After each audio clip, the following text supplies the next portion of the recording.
Buenas tardes a todas y a todos. Bienvenidos a este espacio, a esta Casa de Cisneros del Ayuntamiento de Madrid, donde tiene su sede el Pleno, la representación de todos los grupos municipales, y que hemos querido significar, darle un contenido muy vinculado a la defensa de los derechos humanos. Normalmente aquí en esta sala celebramos lo que denominamos los encuentros de la Casa de Cisneros, donde abrimos nuestros micrófonos, el espacio, lo que es el Ayuntamiento de Madrid, esta institución, a voces que luchan por la justicia, por la defensa de los derechos humanos. Hemos tenido hace poco la celebración de un debate muy interesante con activistas y con investigadores sobre el derecho a la vivienda. El Día Internacional de Solidaridad con Palestina también tuvimos la oportunidad de compartirlo muy recientemente aquí.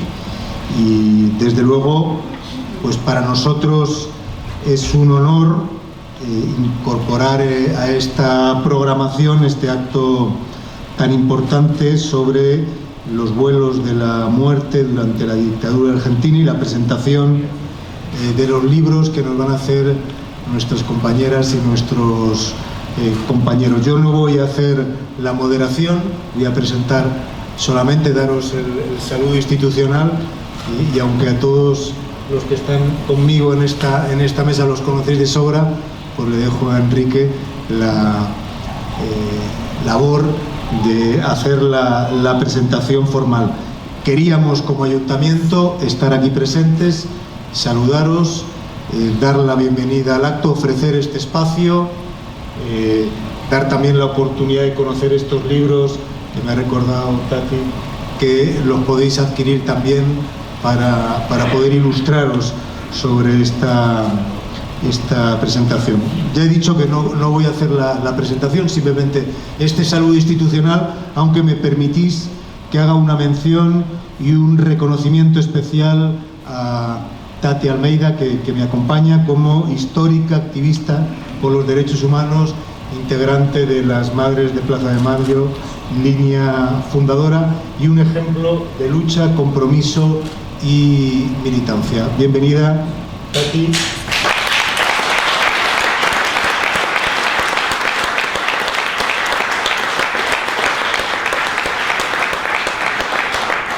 Muchas gracias por compartir tu tiempo con nosotros. Desde el Ayuntamiento de Madrid nos tenéis a vuestra disposición para todo aquello que consideréis oportuno. Decíamos hace un momento con algún compañero que en la defensa de los derechos humanos, en la lucha por la justicia, al final la constancia tiene sus frutos, ¿no? Y yo creo que es el ejemplo de las madres, el ejemplo de los grandes defensores de los derechos humanos.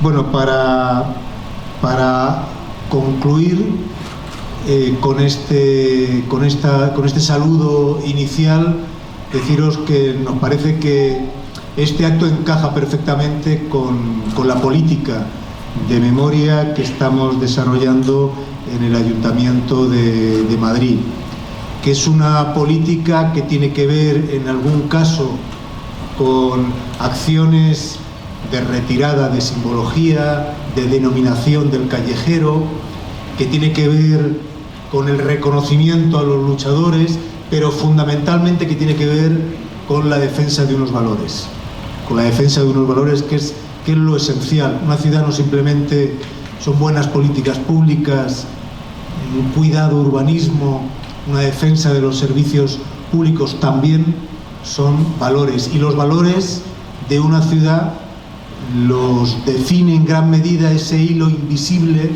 de los que han hecho con su compromiso, con su labor cotidiano, que la ciudad sea mejor, que los derechos se reconozcan, que las libertades se respeten. Y por eso creemos que esta esta conexión entre este acto que vais a desarrollar aquí, la línea que estamos marcando con las políticas de memoria, está perfectamente engarzada.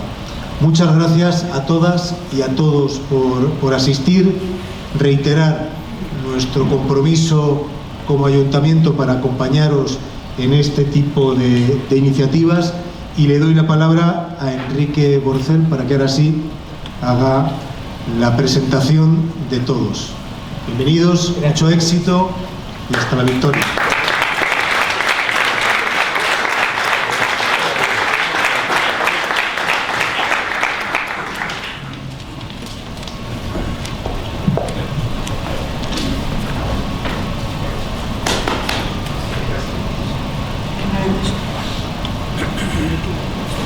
Bueno, el saludo del compañero tercer teniente de alcaldía, que representa al ayuntamiento y evidentemente representa toda una política por la cual hoy estamos aquí. En la alcaldía anterior, evidentemente, nunca pudiéramos haber llegado a este lugar, y aparte con una política de defensa de los refugiados. Es decir, hay una serie de cambios que tenemos que seguir cambiando para que este ayuntamiento y los otros ayuntamientos sean ejemplos en toda España, incluso que iluminen al resto de Europa. Entonces, volviendo al tema que es importante, nosotros hemos organizado conjuntamente con los dos escritores que han venido aquí para presentar un libro sobre los vuelos de la muerte, de la dictadura de Videla, el general o ex general que murió en un váter sentado en una celda, una cárcel común. Quiero repetirlo porque durante este tiempo que pasa en Argentina se intentan revertir todos esos juicios contra los militares. Ya hay muchos que tienen y caminan por la calle. No puedo dejar de decirlo, que aquí un señor chilingo, ex marino, empujador de gente desnuda al mar, le dieron 1084 años de cárcel, y en la sentencia dice que una vez, después de los 7, 8, 10 años de cárcel, puede tener 1 o 2 o 3 semanas de caminar por la calle. Y hay algunas fotografías que lo han visto caminar por la calle. Es horroroso, pero es así. Entonces nosotros, yo personalmente en este caso, quiero presentar una mesa excepcional que tenemos con Tati Almeida, con un jurista que no puedo dejar de decir que fue el primer condenado por la Gürtel, porque escarbar, claro, no puedo dejar de decirlo. Es decir, que es insólito, digamos, despreciable, y todos los epítetos que se nos ocurre decir, pero eso es nuestro querido juez Garzón. Para mí sigue siendo juez, aunque no esté en la Audiencia Nacional, nada por el estilo. Y tengo que repetirlo. Y Tati Almeida, repitiendo o reiterando las palabras que dijo Mauricio, junto con las madres de Plaza de Mayo, y las madres de Plaza de Mayo, línea fundadora especialmente, han logrado, sin armas, sin violencia, sufriendo violencia extrema, han logrado hacer lo que ha pasado en los últimos 12 años de gobierno, en la cual se revirtió los decretos de obediencia debida o las leyes, y se llegó a los juicios que, tengo que resaltarlo, no hay ningún lugar en el mundo, incluso en Nuremberg, no se juzgó a todos los militares, se juzgaron a 20 o 30, se colgaron a 15, y el resto le dieron prisiones cortitas. Pero los otros 200.000 o 150.000 militares nazis que asesinaron, mataron y torturaron, siguieron caminando, tuvieron su familia, etcétera, o se fueron a otros países como Argentina, como España, como Estados Unidos también, por supuesto, ¿no? Quiero resaltarlo porque, es decir, yo a veces digo, mejor que ser campeones del mundo de fútbol en Argentina, es ser campeones del mundo en cuanto a los juicios que se han hecho. No hay ningún precedente. Por supuesto, el caso concreto de hoy, de los libros, es un tema que tiene que repercutir, o puede repercutir en España y en Argentina. En España porque no ha cumplido casi ninguno de los elementos de las leyes de memoria histórica, aún 120.000 cadáveres. Bueno, para no ser excesivamente extenso, Y para ser más corto, quiero presentar primero a Tati, que ya lo he dicho qué es lo que es Tati, y luego ella va a hablar y va a contar mucho más, te digo, ¿no? Miriam Lewin, que es nuestra compañera que está aquí en la izquierda, no en la izquierda, bueno, ex detenida desaparecida de la ESMA, periodista de investigación, la verdad que es un ejemplo de supervivencia y de testigo de un régimen oprobioso, terrible, y es muy difícil agregar más calificativos. Luego el compañero Giancarlo, que es italiano, vive en Roma, pero se enamoró de Argentina, se enamoró de la historia argentina no porque es buena la historia argentina, sino se enamoró para investigar evidentemente esos hechos que lograron, luego de un montón de años, que él luego lo va a explicar, un montón de años de investigación en aviones, lograron documentación que posibilitó el juicio a los 2 o 3, no sé si eran 2 o 3 pilotos, 3 pilotos, los 3 pilotos de uno de los aviones, creo que el Skyban, ¿no? El Skyban, que entre otras cosas tuvo llamémosle el terrible honor de haber asesinado o empujado a la muerte a las 2 monjas francesas, más 3 más de Plaza Mayo.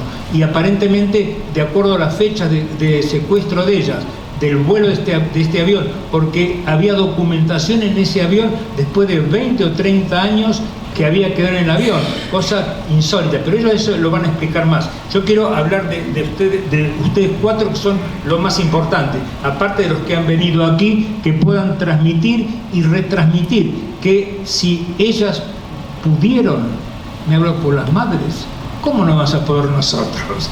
¿Cómo no vas a poder nosotros? Ya que no tenían armas, solamente la voz y la defensa y la representación de sus hijos muertos, que no murieron digamos así, de tontos o de nada por el estilo, murieron por ideales que aún siguen persistiendo, que no se han logrado ni aquí, ni en Argentina, ni en muchos lugares del mundo. Entonces yo ahora voy a, salvo mejor opinión, diría, nuestro querido juez está a mi derecha, pero no a nivel político, no, a mi derecha, Manuel, te digo, no, para que un poco hable. Los tiempos que tenemos son más o menos 10, 12 minutos cada uno, y luego, si es posible, hacer un intercambio de, llamémosle, preguntas interactivas, cortas, para dar lugar a lo que viene después, que son las 8 de la noche. No quiero insistir. Baltasar.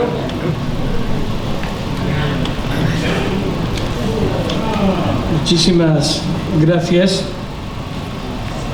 Buenas tardes a todas, a todos, especialmente a Tati Almeida, que cada vez está más joven y más bella. A Miriam, que la veo allá, no voy a decir en la extrema izquierda. También muy querida, y a nuestro amigo Gianfranco, que nos ofrecen 2 obras impresionantes.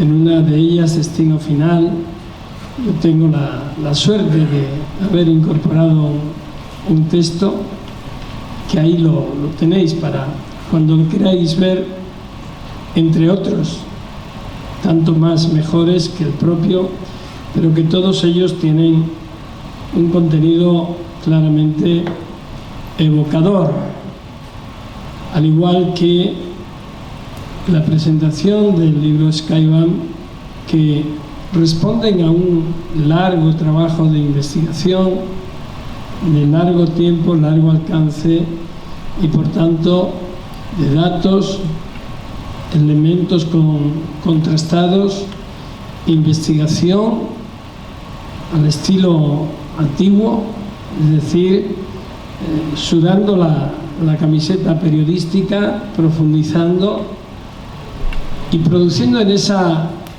investigación, acompañada de unas fotos impresionantes, durísimas, como dura es la historia que relatan lo que fue una realidad y que después de largos años de impunidad se ha ido traduciendo en una serie de acontecimientos judiciales que han dado vida a una justicia que, si tuviéramos que compararla con otras zonas del mundo, la Argentina, y en este caso frente a la dictadura o a los hechos criminales producidos durante la dictadura cívico-militar en Argentina, ha dado ejemplo mundial.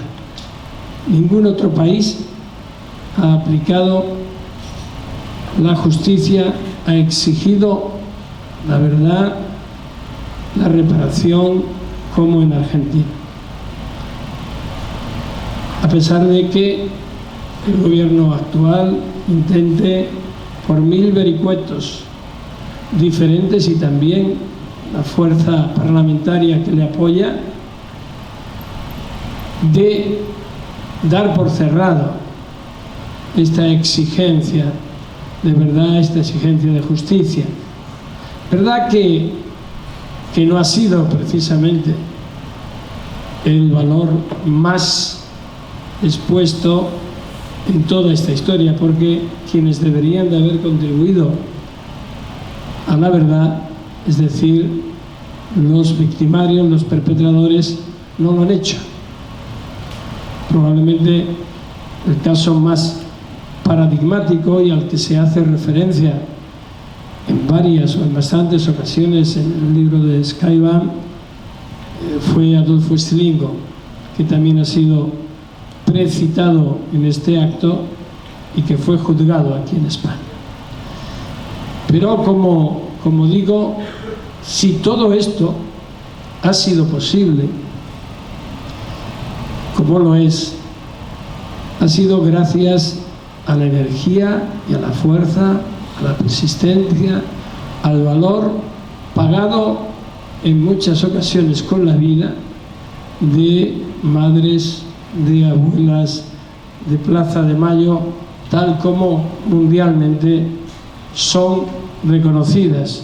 Han sido las víctimas las que impulsaron desde el comienzo, desde que comenzaron allá por el final de octubre o mes de noviembre de 1976. 75 ya estaba, porque el hijo de Tati desaparece en 1975. Eso 77 es. Lo formamos. Y en 77 se forma ya el grupo de madres. En uno de los vuelos de la muerte que citabas, además de las monjas palotinas, también iban Azucena Villaflor.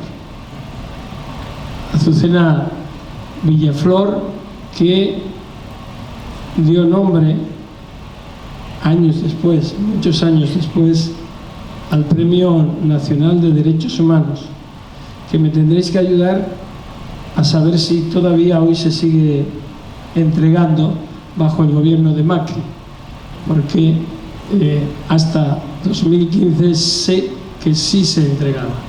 Yo tuve el honor de recibirlo en 2010 de manos de la presidenta Cristina Fernández de Kirchner. Ese impulso de madres, de abuelas, de las víctimas, de quienes sufrieron, como Miriam Lewin, la tortura, el secuestro, la detención en auténticos campos de concentración, como puede ser la Escuela Mecánica de la Armada. Y aún recuerdo su relato estremecedor cuando me lo transmitía o nos lo transmitía el periodista español Vicente Romero y a mí mismo en un documental y libro que hicimos que se llamó El alma de los verdugos, en las mismas, en las instalaciones, lugares donde se ubicaban Capucha, Capuchita, donde se vio y se sentía todavía el terror, el miedo, la tortura sistemática. Recuerdo ese momento y recuerdo cuando en 2005, final de julio de 2005, acompañado de un grupo de víctimas y de la entonces senadora Cristina Fernández de Kirchner, vi en directo o vi físicamente lo que me había imaginado en cientos de ocasiones cada vez que tomaba una declaración en mi despacho de la Audiencia Nacional del Juzgado Central de Instrucción número 5, en el caso conocido posteriormente como caso Scilingo.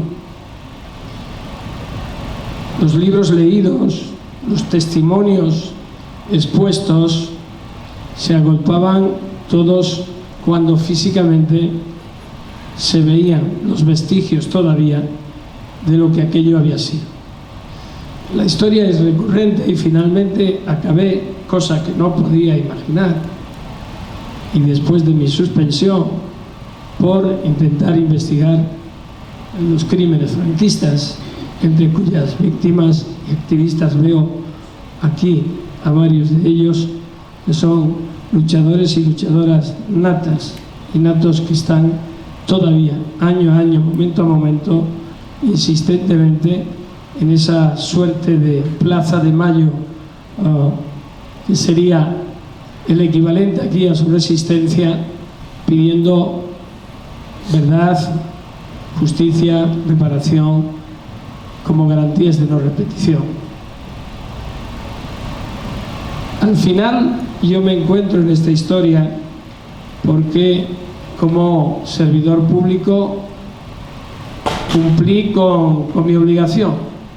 No sufrí la tortura, no he sido víctima, aun cuando la sienta muy dentro y su dolor a sí mismo también, y debo reconocer que este caso, el caso Argentina, como el caso Pinochet, me cambió la vida, me cambió la percepción de la justicia, la visión o el análisis de los crímenes sistemáticos contra miles de personas, ver cómo la maldad humana, la sinrazón puede llegar a tal límite.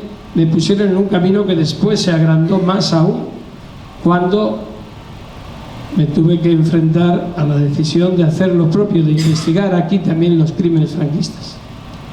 El resultado de esta segunda parte es conocido, es triste, no por mí, porque volvería a hacer otra vez exactamente lo mismo que hice, solo que con mayor intensidad, porque mayor es la injusticia que desde 2008, que tuvo lugar esa resolución, hasta el día de hoy se ha agravado, porque en vez de iniciarse ese camino como ocurrió en Argentina, digamos que estamos viviendo los años en los que se vivieron también en Argentina con las leyes de obediencia debida y punto final. Después de la causa contra las juntas militares argentinas vinieron las leyes de impunidad. Aquí no ha habido ni leyes de impunidad, sencillamente han decidido que no había que tocarlo. Incluso la ley que se dio como de memoria histórica quedó sin aplicación prácticamente al poco tiempo de iniciar su vigencia. Esperemos que ahora que los hados han puesto en nuestras vidas, en este país, una moción de censura que por fin fue positiva, que al margen de otras reformas o de otras iniciativas sea próspera para la memoria de las víctimas del franquismo. Bien, la persistencia de la memoria se sustenta no solo en el recuerdo, no solo en la vida de cada uno, en la historia personal, sino en los documentos que la recogen, que la desarrollan, que nos la muestran. En estos dos trabajos claramente se ve esa muestra, ese dolor. En cada fotografía es un impacto, es puñetazo en el estómago, ¿no? Que nos lleva, que nos transporta a esos momentos crueles, difíciles, terribles, inhumanos.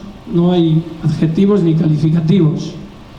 Y en el relato de la historia de cómo fue esta investigación, Miriam hace en el libro Skybank, nos damos cuenta de cómo de un pequeño dato se puede obtener un gran resultado. Y aparte de esa inercia que ella relata muy bien cuando la llama la fiscal del caso de la ESMA diciendo, bueno, tanto hemos hecho y ahora resulta que la fiscal nos dice que no vale para nada. Pero sí valía, claro, era una posición, son interpretaciones, pero sin ese hilo, sin ese punto de inicio de donde se empezó a tirar del hilo, probablemente no hubiera habido causa. En mi caso, como he dicho antes, tuve la gran suerte de poder participar en esta historia y hacerlo con un pequeño grano de arena, pero que creo que en el tiempo en que se produjo, y luego, justo es decirlo, con la gran ayuda del dictador Pinochet, que decidió visitar Londres, pues nos facilitó bastante las cosas. Incluso, aunque el señor Stilingo había llegado antes y ya estaba siendo enjuiciado aquí, pero sin lugar a dudas, que no me recojan esto las cámaras, pero Pinochet hizo un gran servicio a la jurisdicción universal, hizo un gran servicio a la justicia, porque gracias a él, a su detención, esta pudo avanzar. Y la impunidad fue un poquito menor, porque tiene esa vis expansiva, es como la tinta del calamar, pincha y sale, se extiende, ¿no? En este caso, y durante unos años, fue motivo o causa de que la impunidad se constriñera y los muros de las prisiones se expandieran, y de estar en edificios cerrados se convirtieron en las fronteras de los países. Había la seguridad de que no podían salir del país, era como estar presos en el propio país, hasta que el propio país finalmente, a través de ese impulso permanente de las víctimas, despertó a la justicia. Era esa especie de leviatán dormido y finalmente se despertó por muchas circunstancias.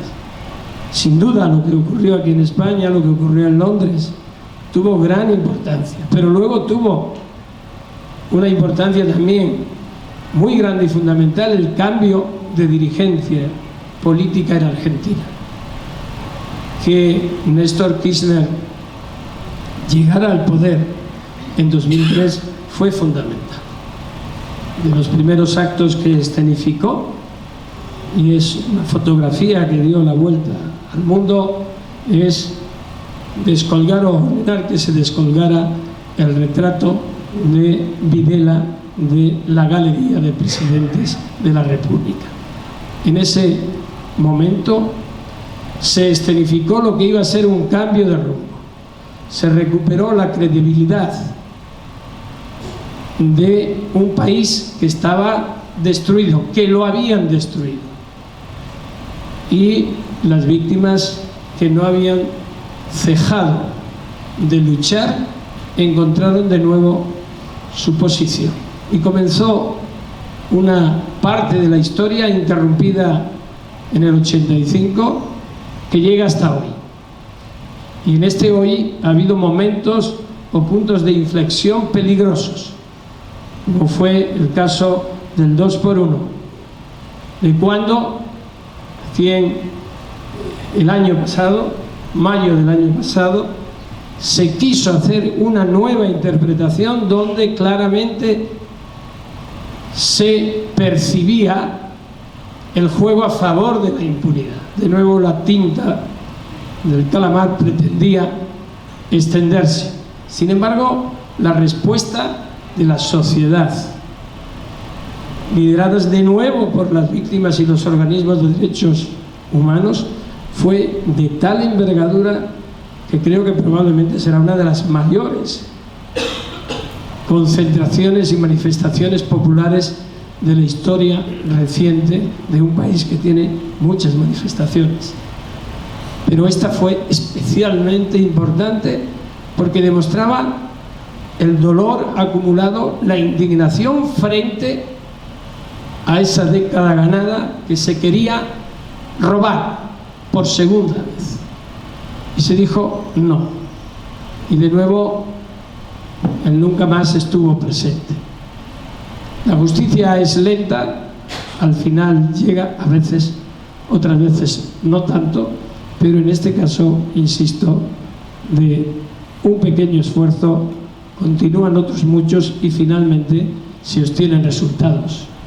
Estoy seguro que quien lea estos libros no solo va a sufrir, sino que también va a disfrutar y va a rememorar ámbitos y aspectos que es fundamental que no olvidemos, sobre todo porque nos va en ello nuestro propio sistema democrático y nuestro propio sistema de vida. Muchísimas gracias.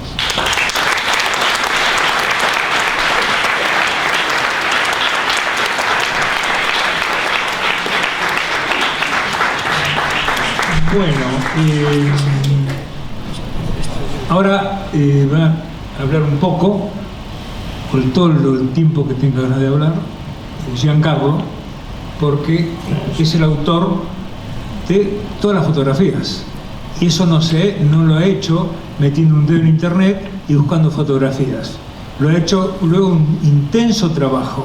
Y de cualquier forma yo pido un poco de disculpas si de vez en cuando me emociono un poco.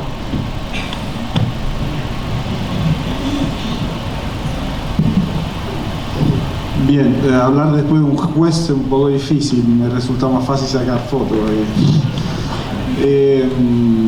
Muchas gracias a todos que están aquí, muchas gracias al Ayuntamiento de Madrid y a su alcaldesa que nos dio esa oportunidad. Para mí es un honor total estar aquí. Voy a tratar de ser sintético, lo cual no me resulta fácil también, por eso también decidí sacar fotos, otra cosa. Soy vago, entonces entendí que sacando una foto voy a contar una historia en una fracción de segundo. Empiezo con cómo estamos en tema de mundial. Mi historia, mi relación con Argentina empieza con el mundial de 78. No soy tan viejo, en el sentido que tenía 8 años y mi papá y mi mamá me dejaban ver los partidos, que para un niño de 8 años, con la diferencia de horario, estar despierto hasta las 11 o medianoche era una fiesta, y más mirando fútbol. Ahí le decía, pero qué raro que este país, vive gente rara en este país, porque estaban todos abrigados y yo tenía mucho calor. Era invierno, pero no sabía la diferencia entre invierno y verano. Y años después, otra cosa, no tenía mucha simpatía por Argentina porque me gustaba el fútbol, soy hincha de la Roma y la Argentina tiene los colores de la Lazio, entonces yo era como, no lo podía soportar. Tenía una mala relación. Y eso para decir que muchos años después supe que había pasado en el mundial, que había detrás de ese mundial, y que a pocos metros, porque la Escuela Mecánica de la Armada está como a 500 metros más o menos del Monumental, pasaban los horrores, y que cuando después trabajé con Miriam, yo era un niño sentado en un sillón en Roma y ella estaba encerrada en la ESMA. Pero yo le dije una cosa, le dije, ¿sabes qué? El recuerdo de ese mundial para mí es feliz. Y sigo siendo feliz pensando al mundial. Ahí entendí que la memoria es más fuerte de la razón. Porque la memoria de un niño no se podía tocar. Y la memoria, ese trabajo es sobre la memoria supera. La memoria tiene una fuerza. Esa es una anécdota que a mí me aclareció mucho. el poder que tiene la memoria. Yo fui a la Argentina en el 2001 como fotógrafo para cubrir los hechos que estaban pasando sobre la crisis. Ahí estalló un sistema en Argentina y fui a cubrir. El tema de la dictadura, yo no fui a hacer ningún proyecto, no tenía ni la menor idea de hacer algo sobre la dictadura. Era un fotoreporter italiano que estaba cubriendo hechos de periodismo cotidiano, o sea, de lo que hacemos siempre. Después decidí de quedarme más y más, porque decidí de concentrar mi actividad, mi trabajo sobre América Latina. Y decidí de quedarme en Buenos Aires como base. De ahí, el tema de la dictadura no lo fui a buscar. Los encontrabas en la calle. Empecé a ver esas señoras dando vuelta por Las Locas, decían, simpática. Me acerqué y ahí empecé a vincularme con las historias personales. Yo digo que ese trabajo, que para mí duró 15 años, es el trabajo menos profesional que yo hice. Profesionalmente no se aguanta un trabajo por 15 años. Un trabajo ya no es trabajo, es parte de vida, es parte de mi vida, es parte de mi desarrollo también como persona. Porque aparte, ni económicamente se puede sostener un trabajo de 15 años, no sé cuánto valdría. Entonces, es un trabajo que aquí en la foto es mío, en el sentido que tiene un nombre, porque tiene que tener un nombre, pero en realidad pertenece a todas las personas que me ayudaron, porque me ayudaron muchos, en todas las formas. Cuando yo empecé a sacar fotos, pero no sabía bien dónde estaba yendo con esas fotos. Pero empecé a vincularme con muchas personas y ahí decidí de profundizar un poco.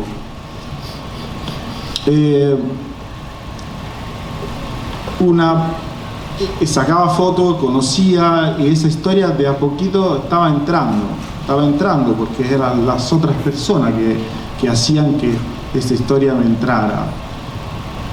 Y entonces en el 2004, como dijo el juez, cambió una cosa fundamental en la Argentina, o sea, se abrió una posibilidad.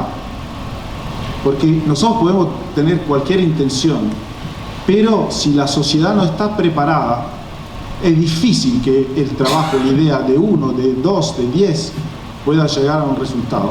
Ese resultado, como otro resultado, es el producto también de una sociedad que reaccionó a partir de lo político, de los Kirchner que dieron de baja, como se dice, pues esa ley de obediencia debida, punto final, que hizo que se pudieran abrir de vuelta los juicios. Y ahí se empezaron a recuperar los centros de campo de concentración, y yo empecé a ir. Quizás porque yo nací en una ciudad que es la historia. Yo me relacioné de niño con la historia y veía, por ejemplo, de niño pasaba por el Coliseo, decía, pero esas piedras vieron 2500 años de historia y van a sobrevivir. O sea, casi enojado porque iban a vivir después que yo. Y entonces, como que a las cosas o los objetos le daba como estaba acostumbrado a darle como un alma, y eran como testigos. Y como ahí, aparte de la historia de la dictadura argentina, como se sabe, hay como un pacto de silencio que rompió justamente, creo, Cilingo solamente. Entonces empecé a ir y me di cuenta que quizás los argentinos estaban un poco distraídos con el tema de los objetos. Yo una vez entré a un campo de concentración y vi una heladera y le dije, pero ustedes la abrieron nunca. Dice, no, ¿por qué? Y le digo, ¿cómo? Porque si quieren hacer un museo de la memoria son los objetos que pueden hablar. Y quizás en esa heladera, quizás haya algún documento. Era una forma, después Miriam va a explicar por qué, esa es la justificación que ella...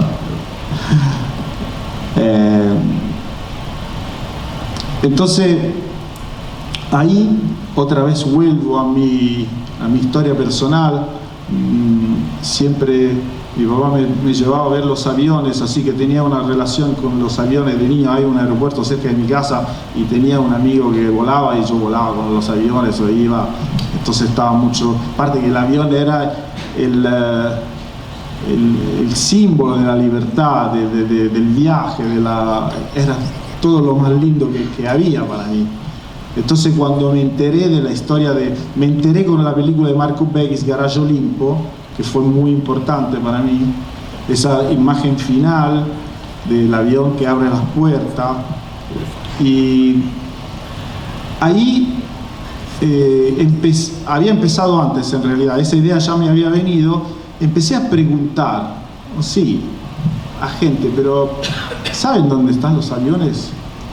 Y me contestaban casi mal, porque ¿por qué? ¿Qué tipo de pregunta? Le pregunté a Tati, creo, era el 2003 me parece.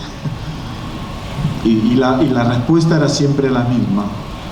Yo hice un razonamiento muy simple en realidad.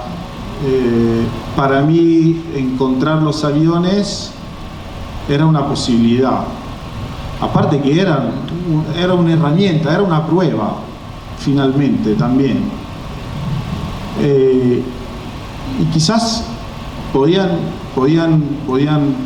pasar que se encontraban otras cosas, los documentos, porque el avión no es como un auto, el avión tiene que llevar por toda su vida ciertos documentos que hablan de su historia.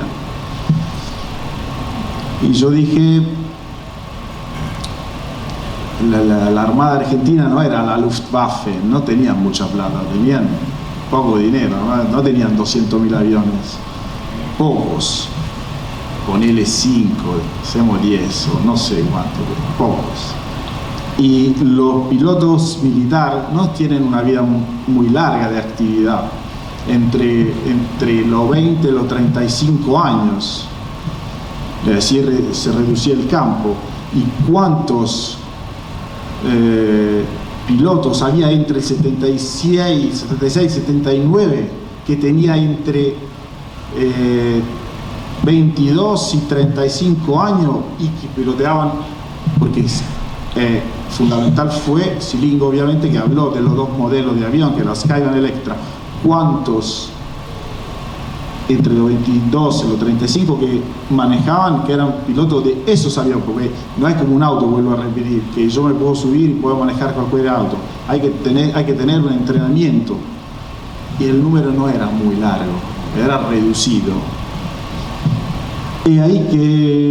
Pero en un momento fue fundamental que me crucé con un periodista norteamericano que había hecho un reportaje anterior, le conté esa historia y él me hizo un regalo, porque la historia de Scilingo salió con el libro de Verbitsky, El vuelo, y me dijo, ¿sabes? Yo hice un reportaje a los parientes de los militares y fui a ver la mujer de Scilingo, que me regaló el libro que él escribió. Él escribió un libro mellizo, digamos, mucho menos interesante a nivel, o sea, menos bueno como no era un escritor, pero tal vez con más informaciones. Y ahí como que mis ideas, ahí como que encontré ahí algunas ideas que tenía, porque hablaba específicamente, bueno, está bien, es un poco largo el tema, pero para decir que encontré, fue importante.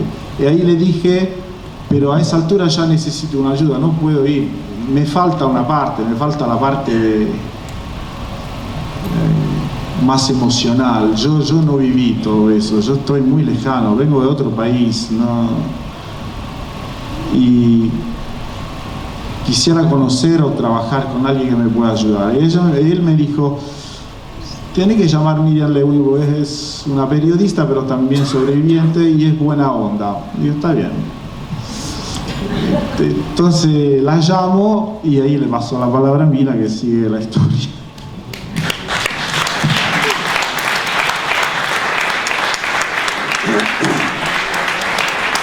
Bueno, la verdad que excelente la exposición de nuestro fotógrafo, que no le gusta hablar, pero habla bien. A pesar de ser italiano, habla como un argentino.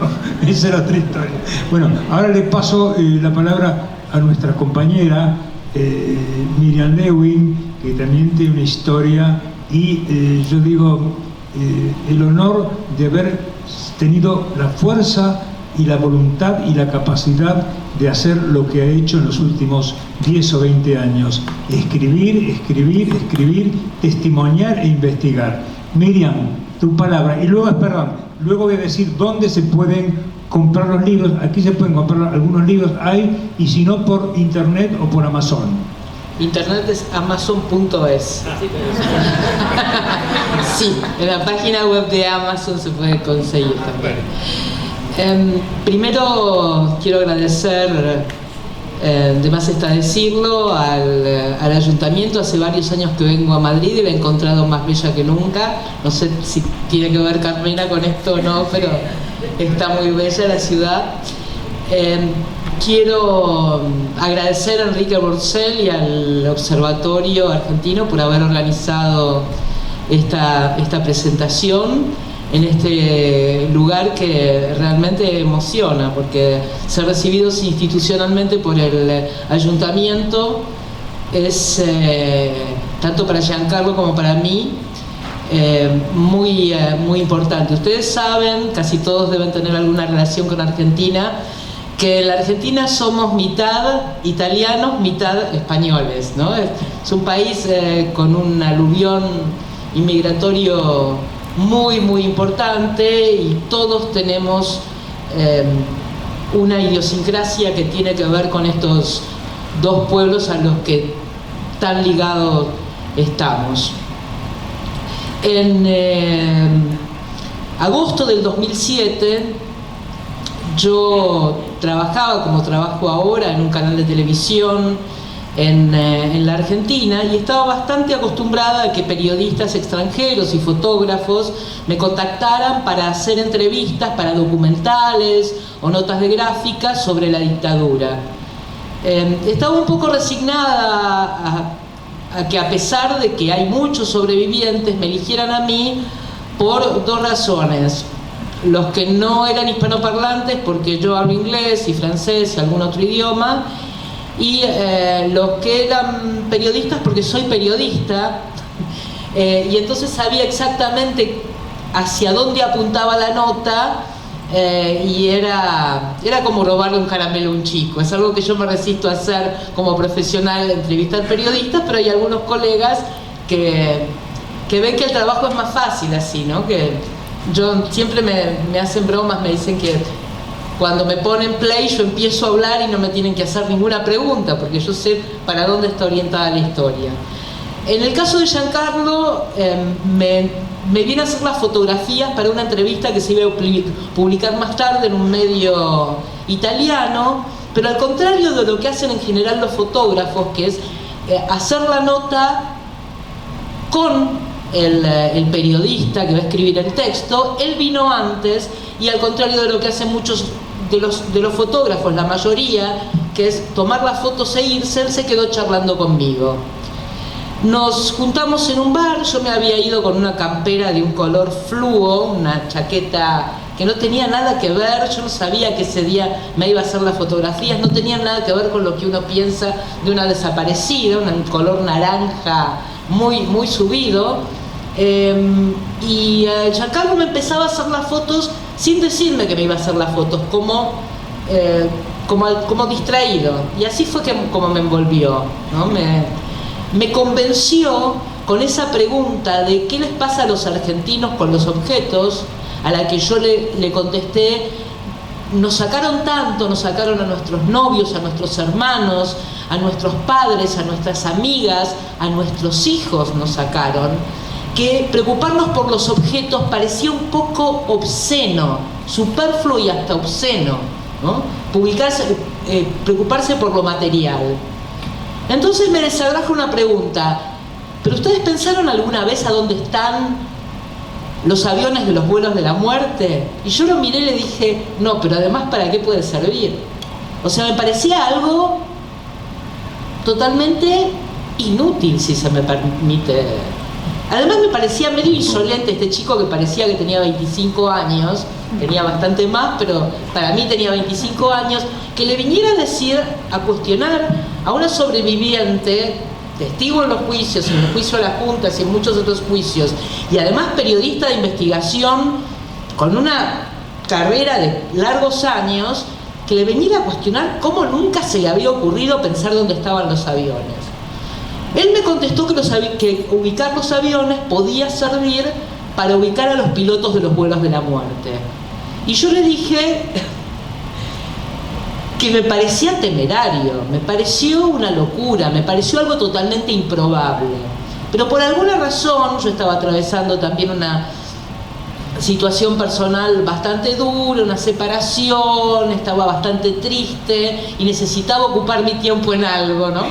Entonces le dije que sí, que me parecía interesante lo que estaba proponiendo, y él sacó la versión de un libro de Adolfo Silingo que se llamaba Por siempre nunca más, que no era el libro original de la entrevista que le había concedido al gran periodista Horacio Berbisky, que fue el primero en publicar algo sobre los vuelos en la Argentina y al que le agradecemos muchísimo su trabajo, lo tenemos como referente. Sino un libro posterior, más largo, mucho peor escrito por supuesto, que había escrito el mismo Silingo, y allí daba muchos detalles acerca de cómo se habían organizado los vuelos, y daba los nombres de dos modelos de avión: el Skyvan, que es el avión que ustedes van a ver en el libro de Giancarlo y en este libro. Es un avión feo, un avión estéticamente muy desagradable, muy impresionante. Le dicen la caja de zapatos volante, la heladera volante o el ataúd volante. Es un avión pequeño, con una capacidad para de 15 a 17 personas, de fabricación irlandesa, orgullo de la industria irlandesa, se dejó de producir ya. Y es un avión muy apreciado por quienes se dedican a la aviación por su fortaleza y su versatilidad. Este avión, que tiene un portalón trasero enorme, era el elegido por la prefectura, que era una fuerza armada en ese momento que dependía de la Armada Argentina. Ahora ya es una fuerza de seguridad, es como la Guardia Costera, la prefectura, para participar en este mecanismo que habían elegido los marinos argentinos para hacer desaparecer todo trazo de los desaparecidos. Es decir, desaparecían gente y querían que desapareciera por siempre, no querían ni siquiera que aparecieran sus cuerpos. Yo había sido testigo durante mi cautiverio en la ESMA de que los miércoles subían suboficiales que estaban a cargo de la administración del campo y llamaban por su número de caso, porque nos sacaban hasta la identidad, a los secuestrados, que estaban en el tercer piso del casino de oficiales, que era el corazón del campo de concentración de la Escuela de Mecánica de la Armada. Los colocaban en fila india, con los ojos vendados, en el sótano del edificio, les aplicaban un tranquilizante, los subían a un camión, de ese camión iban al aeroparque, a la zona militar del aeroparque, y de la zona militar del aeroparque los subían a aviones, a los Skyvan o a los Electra. Silingo cuenta que cuando los quisieron subir a un Electra, el Electra no andaba, tenía algún desperfecto mecánico, entonces los dividieron en dos Skyvan que tenían muchísima menos capacidad, tenían una capacidad de 13 a 15 personas, mientras que los Electra, que se parece más a los aviones que nosotros conocemos, con esa silueta clásica del avión, tenía una capacidad de alrededor de 90. Con Giancarlo nos pusimos a intentar detectar en determinados registros que había y consultando historiadores navales, que había sido de los Skyban de la Prefectura Naval Argentina y que había sido de los Electra. De los Skyban, que habían sido 5, 2 habían caído en Malvinas y 3 habían sido vendidos al exterior. Uno estaba en Luxemburgo, participaba en filmaciones, porque ese portalón trasero lo hace muy útil para filmar carreras de Fórmula 1, competiciones, y también se utilizaba para paracaidismo. Otro, paradójicamente, había combatido en Malvinas, pero estaba al servicio de las Fuerzas Aéreas Británicas. Y el tercero estaba en Fort Lauderdale y trabajaba como correo privado, llevando paquetes de compras de el aeropuerto de Fort Lauderdale, cercano a Miami, a las Bahamas. Después ubicamos 3 Electra. Uno de los Electra estaba en la base militar de Almirante Saar, en Trelew, que estaba a punto de ser vendido. Otro estaba en un museo naval en la ciudad de Bahía Blanca, el Museo Espora. Y el tercero estaba, y esto es muy paradójico, lo habíamos visto 1000 veces, en el Camino de Cintura, que es un camino, una ruta suburbana, en una empresa que se dedicaba a la compra y venta de rezagos industriales. Y estaba sobre grandes soportes y lo querían convertir en una cafetería. Con Giancarlo pensamos que iba a ser mucho más difícil ubicar los aviones. En realidad tuvimos la inconsciente complicidad de unos hobbyistas, gente que se dedica a localizar los aviones desde que salen de fábrica, y en cada aeropuerto por donde pasan les sacan una foto, y tenían registros pormenorizados en internet de por dónde habían pasado estos aviones. Ahora, teníamos los aviones, pero no teníamos a los pilotos, y la verdad es que no teníamos la más puta idea, perdón, de cómo localizarlos. Todo lo demás está relatado en los libros, pero nosotros conseguimos que un periodista freelance fuera al aeropuerto de Fort Lauderdale y entrevistar al propietario del avión, que no tenía la menor idea del pasado de ese avión. Este periodista, que debe estar ahora en Moscú porque es periodista deportivo, pero el único que teníamos a mano, hizo muy bien su trabajo, se relacionó muy bien con el propietario del avión, y cuando terminó de hacer la entrevista, este hombre le dijo que tenía el registro de todos los vuelos que había realizado en toda su vida útil el avión, incluso en los 70 y los 80. Ese avión había estado en manos de la prefectura. Entonces me llama por teléfono a mí a Buenos Aires, y en Buenos Aires yo le digo: si tuviste una buena relación con él, vuelve y haz registro de todas las planillas que puedas, todas, del 76 en adelante.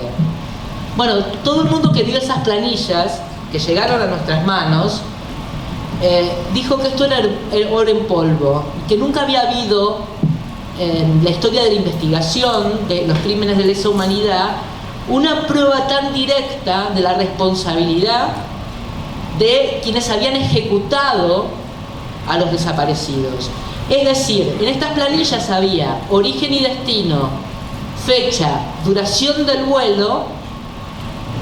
Por supuesto, no había descripción de los pasajeros, porque los pasajeros eran los represores, era una guerra clandestina, y los desaparecidos, que estaban destinados a desaparecer definitivamente, no solamente ellos, sino también sus restos de la faz de este mundo, pero los nombres de los pilotos.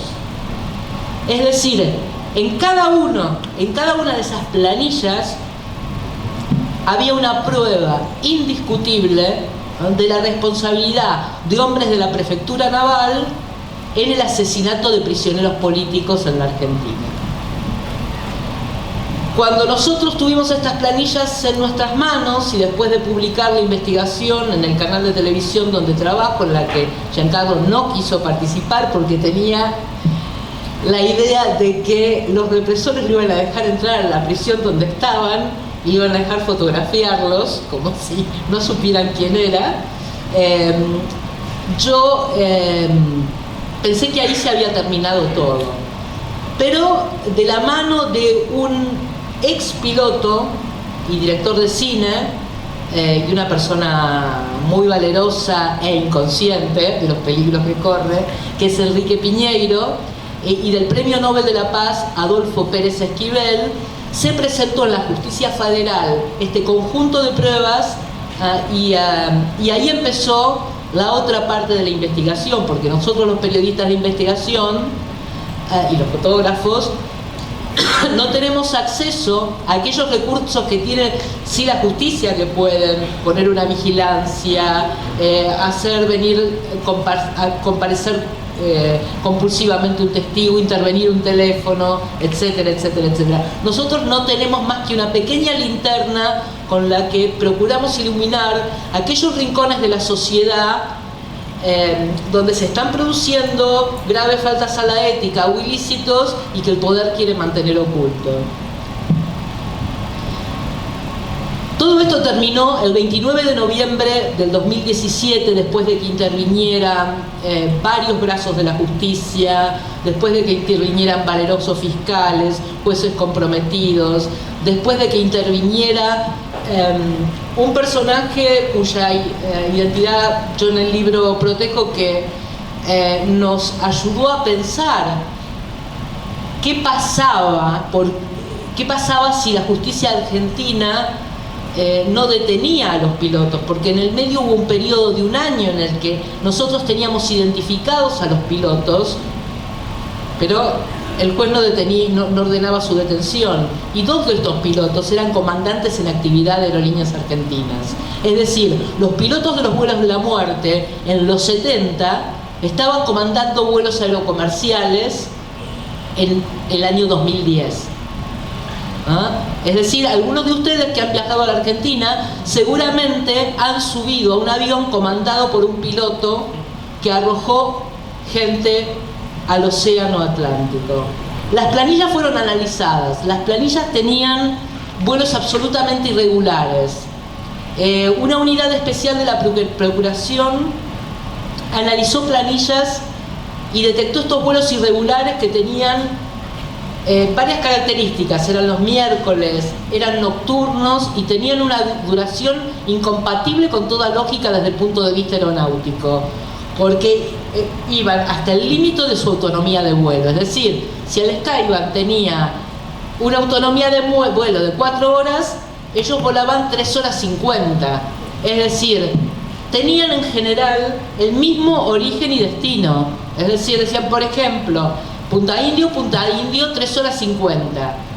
¿Qué hacían? Claramente se internaban en el océano Atlántico, abrían el portalón, como bien lo decía Silingo, y empujaban a esos cuerpos inconscientes, la mayoría de las veces inconscientes, porque Silingo relata que hubo gente que estaba consciente y que hubo que desaferrarla, pateándolos hacia el vacío, hacia la noche. Pero los pilotos tuvieron mala suerte, porque una semana después hubo la sudestada. La sudestada es un viento que arroja todo sobre la costa, y así llegaron los restos de las fundadoras de Madres de Plaza de Mayo, de una activista política que tenía su marido preso, y de 2 monjas francesas cuyo único delito era ayudar a los familiares de los desaparecidos. Y pensar que las madres creían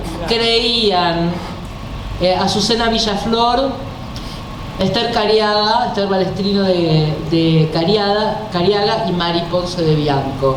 Ellas creían que como eran madres y el único delito que habían cometido era buscar a sus hijos e ir los jueves a la plaza con el pañuelo blanco a reclamar la aparición con vida de sus seres queridos, nadie se iba a animar a tocarlos. Pero en la ESMA, donde yo estuve secuestrada, había un personaje que se llamaba el Tigre Acosta, que era el jefe del grupo de tareas, que le ordenó un subordinado que se llamaba Astiz, que se infiltrara en el grupo de las madres de Plaza de Mayo, ayudadas por las monjas francesas, se hiciera pasar por el hermano de un desaparecido, y Azucena Villaflor, secuestrada en la ESMA, entregada por este tremendo hijo de puta, se preocupaba por el muchacho rubio. ¿Dónde está el muchacho rubio? Porque todavía creía que él no la había entregado, que él estaba secuestrado allí y le estaba pasando mal.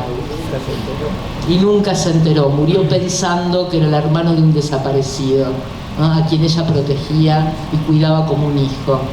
Y esto es lo que sintió Giancarlo, no lo contó tan bien, pero él sintió, acompañándola a Tati, que cuando veían un muchacho joven, esas madres bajaban la guardia porque tal vez pensaban que en ese muchacho joven estaba el espíritu de sus hijos. No voy a hablar más. Voy a leerles un párrafo que tiene que ver muchísimo con qué significó para mí que Giancarlo Ceraudo me haya distinguido, permitiéndome acompañarlo en esta investigación. Porque él dijo, él percibió que para mí era más que una investigación periodística, que para mí había sido muy importante participar en eso. Es muy cortito. ¿Te acordás de lo que pasó cuando estuvimos en Punta del Este? Punta del Este es un balneario uruguayo. No, ¿qué? Estábamos en un bar una noche y hablábamos de la ESMA. Yo, como siempre, te preguntaba. De repente te pusiste a llorar desconsoladamente, como una niña. Decías, ¿por qué estoy viva? Yo tendría que haberme muerto. No podías parar. No me acuerdo. Fue así, yo sí me acuerdo bien. Creo que era la culpa, tu culpa por haber sobrevivido. Estoy convencido de que mientras para mí encontrar los aviones y después los pilotos fue parte de mi trabajo y pude poner distancia, para vos fue mucho más. Fue haber encontrado una razón que justificara que estuvieses acá todavía.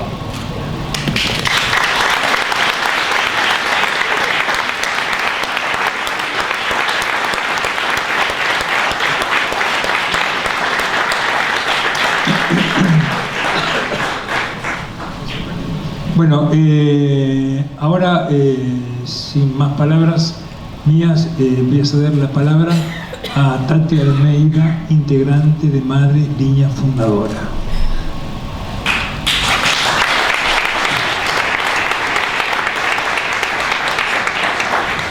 ¿Qué tal? Buenas tardes a todas y a todos. Les traigo un fuerte abrazo de parte de todas las madres de Plaza de Mayo, Línea Fundadora.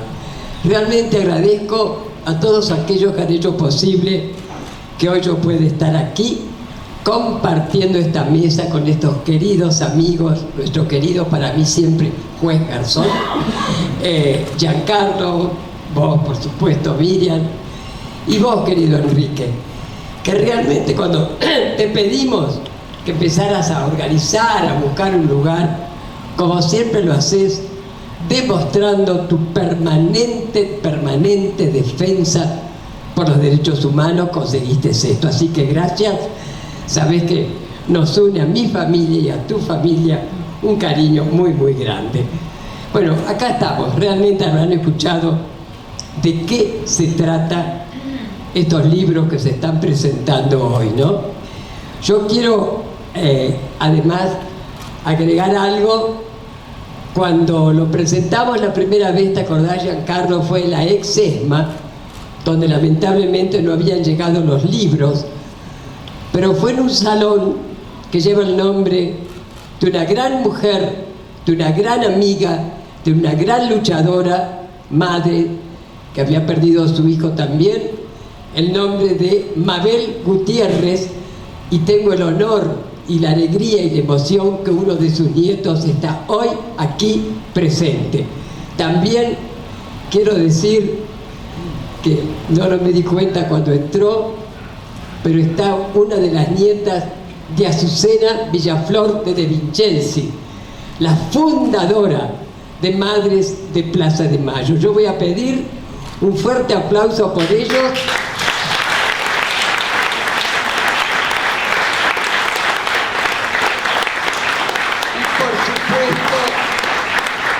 Presente ahora y siempre por Azucena, por Esther Cariaga, por Mari Ponce y por Mabel Gutiérrez.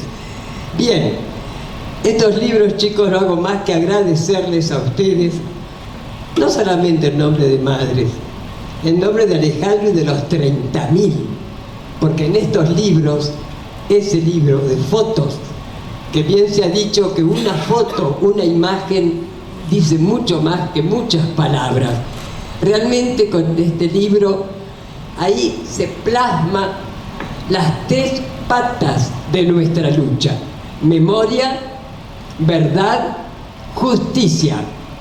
Porque a raíz de toda esa investigación que ellos hicieron, se pudo hacer justicia, como lo contó Miriam, ¿no? Esa memoria que desgraciadamente hoy, con el presidente de los argentinos, y no me van a hacer jamás, ni a mí ni a miles, de decir nuestro presidente, porque no nos sentimos para nada representados con un individuo que lo primero que hizo cuando asumió es decir que los organismos de derechos humanos éramos un curro. Qué cara dura, ¿no? El que curra es él todos los días. Realmente que desde un gobierno constitucional hayamos tenido que empezar a gritar las madres, como hace 41 años que hemos cumplido hace poco, a gritar aparición con vida y castigo a los culpables, por el caso de Santiago Maldonado. Ya lo saben, desaparición forzada seguida de asesinato, que desde un gobierno constitucional tengamos presos políticos como Milagro Salas y tantos otros, que se estén violando todos los días y por diferentes motivos a los derechos humanos, porque el derecho a la vida, en el caso de Sergio, en el caso de Santiago, en el caso de Rafael Nahuel y de tantos otros que hoy mueren asesinados por la policía, por la gendarmería, que en un gobierno constitucional se viole el derecho al trabajo. Sabemos los miles de despidos que hay, a la educación, a la salud. Realmente es lamentable, pero no obstante, esa justicia continúa, esa justicia que nos costó tanto, porque por años exigíamos justicia siempre legal, jamás justicia por mano propia. Justicia, no la lográbamos. El doctor Alfonsín juzgó, condenó a perpetua a las juntas militares, pero lamentablemente no supo aprovechar ese apoyo que tenía no solamente en la Argentina, en el mundo, y sabemos las leyes de impunidad. Punto final, obediencia de vida, no pudimos seguir juzgando en la Argentina, pero tosudas seguimos todas y todos exigiendo justicia. Pasaron los gobiernos constitucionales y por fin llegamos al 2003, y quiero aclarar, esto no es partidismo, es una realidad histórica, y al que no le guste, que cambie de canal. Llegamos al 2003 y por fin un presidente, nuestro querido Néstor Kirchner, que quiero un fuerte aplauso por Néstor Kirchner.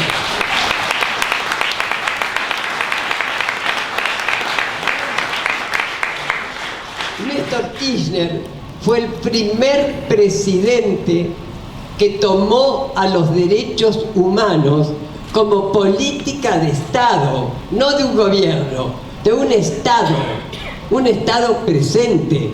Entre otras cosas, pudimos anular las leyes de punto final, de obediencia de vida, y así empezamos a juzgar a lo largo y a lo ancho del país a los genocidas y sus cómplices, porque si de memoria hablamos, el golpe del 24 de marzo del 76 fue un golpe cívico, militar, clerical.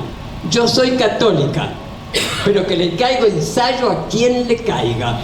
Y así fue que entonces empezamos a juzgar a todos estos genocidas, y lo seguimos haciendo a pesar de los palos que le ponen en la rueda a la justicia hoy en día Macri y compañía. Pero seguimos con los juicios.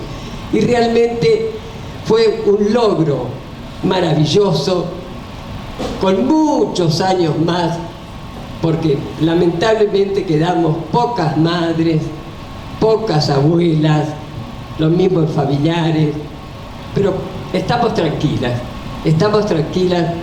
porque de a poquito vamos pasando la posta y vemos tanto en la Argentina como acá. He tenido el gusto de estar reunido con unos jóvenes de Podemos, bueno, ver esa militancia que hay, sea en la Argentina, ¿no es cierto?, esa juventud maravillosa.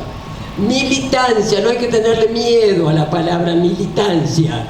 Militancia es compromiso, compañerismo, compartir, ocuparse del otro, más allá del partidismo.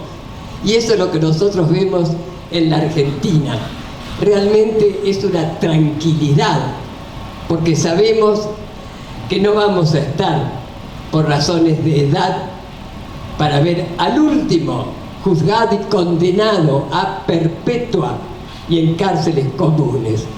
Se ha dado el caso, como que comentaban, de Slingo, que alegremente paseaba por las calles de su pueblo, pero que en realidad no lo conocían.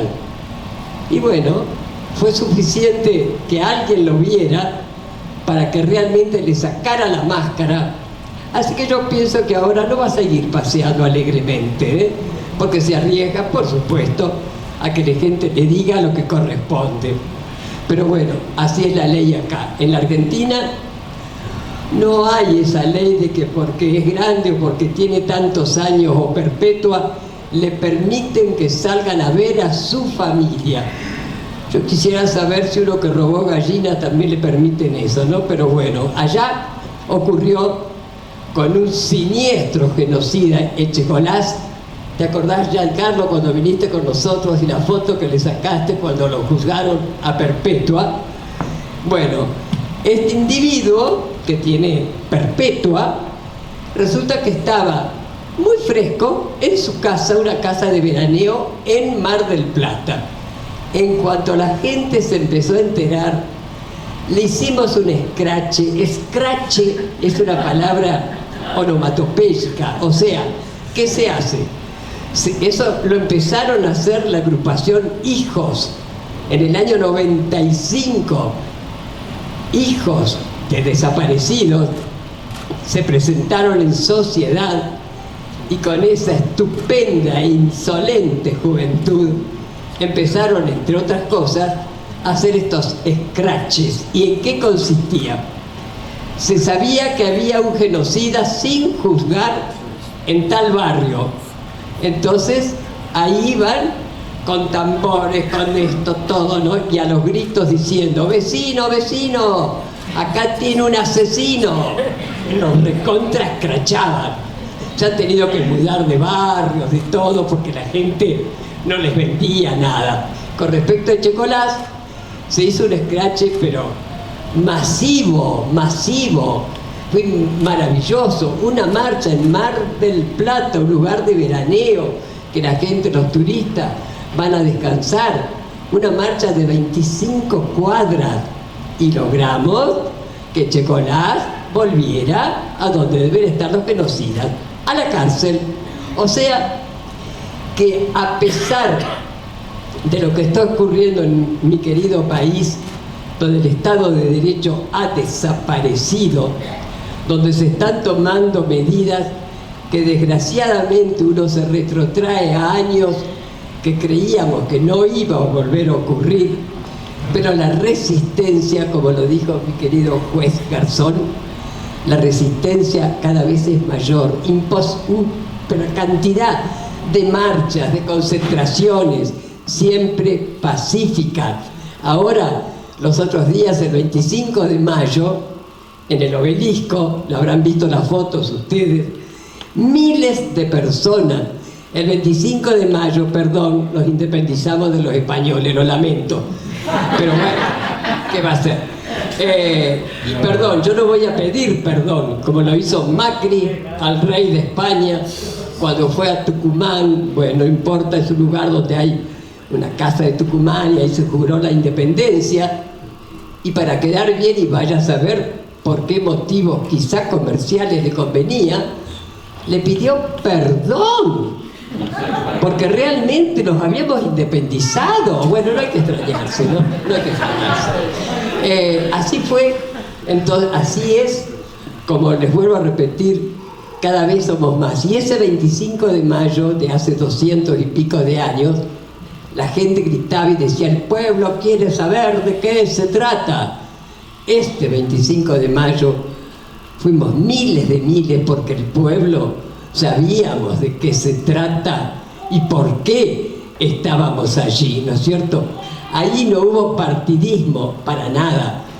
Fue el pueblo, allí estábamos todos con un solo pensamiento: repudiar las medidas del Fondo Monetario Internacional y todas estas violaciones a los derechos humanos que yo les he dicho que están ocurriendo en nuestro país. Así que, a pesar de todo, la resistencia sigue y cada vez somos más.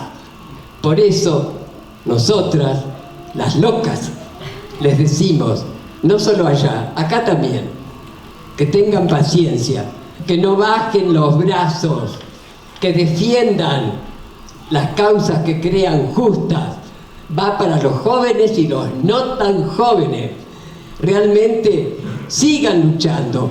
Se los decimos, les vuelvo a repetir, nosotros las locas, que a pesar de los bastones y de las sillas de ruedas, seguimos de pie y vamos a seguir estando. Muchas gracias.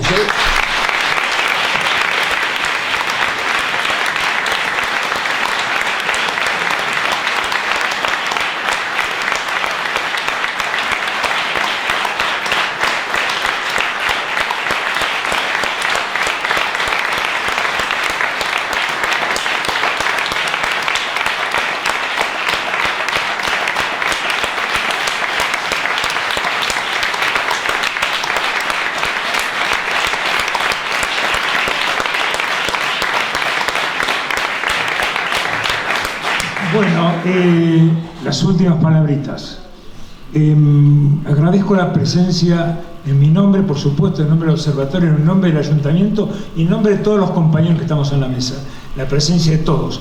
Y quiero resaltar la presencia de, por ejemplo, gente de Podemos, la secretaria de organización de Podemos de Madrid, compañeros de círculos de Podemos, compañeros de Izquierda Unida, compañeros de Presencia, compañeros de Memoria Histórica y tantos otros compañeros que a lo mejor me olvido porque no los conozco, no me acuerdo de dónde están, pero están todos los que tienen que estar y retransmitir todo lo mismo.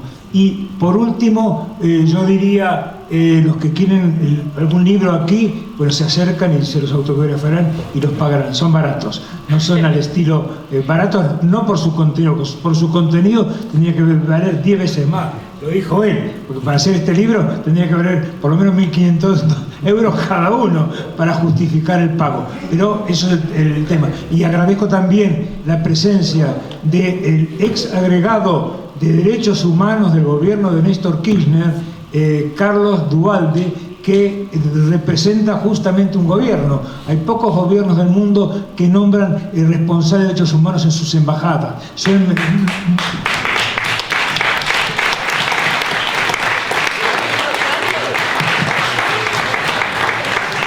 Bueno, y a los que me olvidé, lo siento mucho, pero otra vez será. Gracias y levantamos el acto. Perdón.